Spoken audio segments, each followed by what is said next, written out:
Standard deviation को हम एक ग्रीक वर्ड है सिग्मा, इस सिग्मा के द्वारा हम इसको रिप्रेजेंट करते हैं। इसका फॉर्मूला है सिग्मा एक्स माइनस एक्स बार आपका मीन होता है का स्क्वायर बटे में एन का अंडर रूट, तो आपका ये स्टैंडर्ड डेविएशन निकल जाता है। इसको हम फिर कैलकुलेट करते हैं स्टैंडर्ड डेविएशन को इंडिविजुअल सीरीज़ में।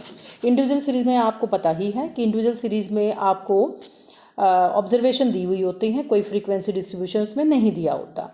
तो हमारा जो हमारा फॉर्मूला है वो है सिग्मा एक्स माइनस एक्स बार का स्क्वायर बटे में एन का अंडर रूट, या हम इसको ऐसे भी लिख सकते हैं सिग्मा डी स्क्वायर बटे में एन का अंडर रूट। अगर हमारे पास जैसे ऑब्जर्वेशन दी हुई है हाइट इन सेंटीमीटर, ये हम इसको x कहते हैं, 160, 160, 161, 162, 163, 163, 163, 164, 164, 170।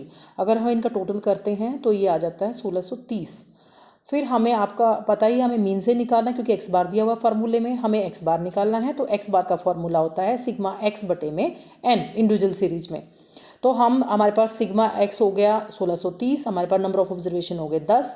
अगर हम 10 से डिवाइड करते हैं तो हमारा मीन आ जाता है 163। अब हमारा मीन जो है 163 आ गया। तो हम इसको अब इसका हम विचलन निकालेंगे।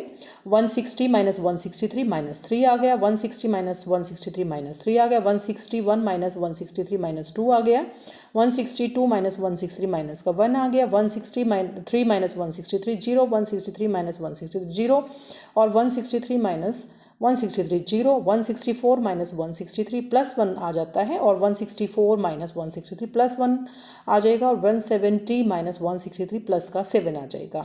अब इसके फॉर्मूले में और डेफिनेशन में मैंने बताया था कि हमें जो हमारा विचलन निकलता है, डेविएशन निकलता है, उनको हमें स्क्वायर करना है।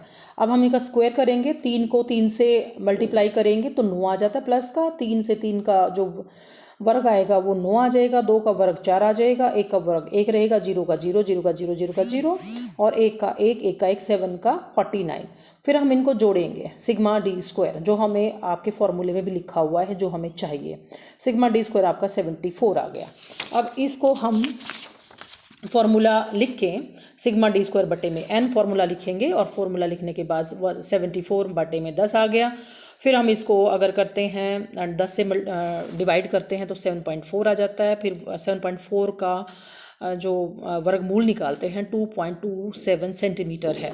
जैसे मैं आपको पहले भी बताती रही हूँ कि जो भी हमने ऑब्जर्वेशन में लिखा हुआ है, यहाँ पे सेंटीमीटर में लिखा हुआ था, आंसर आपका सेंटीमीटर में आएगा। अगर यहाँ पे सेंटीमीटर नहीं दिया होता, मिलीमीटर दिया होता तो मिलीमीटर में आता।